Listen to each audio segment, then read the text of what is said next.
भंडारा जिले में विभिन्न विकास कार्यों का भूमि पूजन करने के लिए राज्य के मुख्यमंत्री एकनाथ शिंदे 24 जून को भंडारा आ रहे हैं। भंडारा जिले से बहने वाली वैनगंगा नदी पर जल पर्यटन शुरू किया जाएगा। इसके लिए पहले चरण की मंजूरी सरकार से मिल चुकी है। साथ ही भंडारा विधानसभा क्षेत्र में कई कार्यों का भूमि पूजन भी मुख्यमंत्री द्वारा किया जाएगा। इसके लिए शहर में माधवनगर मैदान में आयोजन के लिए भव्य शामियाना लगाया जा रहा है।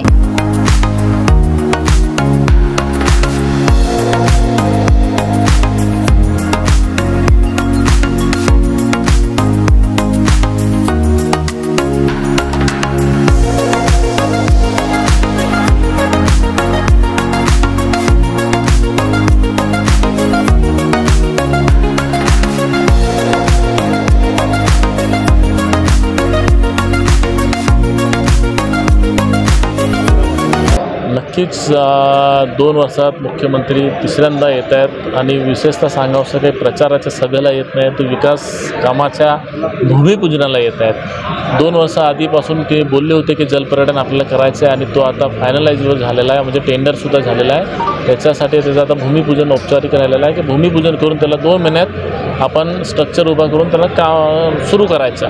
तर नक्कीच अपेक्षित आहे की ऑगस्टपर्यंत तो पहिला टप्पा त्याचा सुरू होईल।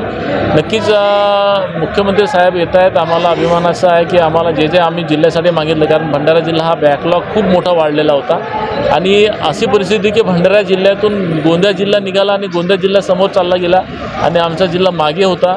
आता आम्हाला कुठेतरी समाधान आहे की आमच्या जिल्ह्यासाठी भरपूर निधी ह्या शासनाने दिलं आणि आमच्या जिल्ह्यामध्ये आता विकास कामाच्या माध्यमानं आमचा जिल्हासुद्धा प्रगतीवर चालला आहे। आणि विशेषतः त्याच्यामध्ये जरी हा 547 कोटीचा असेल, पण याच्यामध्ये 102 कोटी हा पहिला टप्पा जलपर्यटनचा आहे। ह्या जलपर्यटनच्या माध्यमानं आम्हाला राष्ट्रीय स्तरावरती आमच्या भंडारा जिल्ह्याची नोंद होणार आहे आणि याला जागतिक स्तराच्या दर्जाच्या माध्यमानं आमचा भंडारा जिल्हा प्रगतीवर जाणार आहे। यामध्ये पहिल्या टप्प्यात 5 जेटी आहेत, त्याच्यानंतर अजून मला वाटते 8 काहीतरी होणार आहेत, म्हणजे 13 जेटी जवळपास आहेत।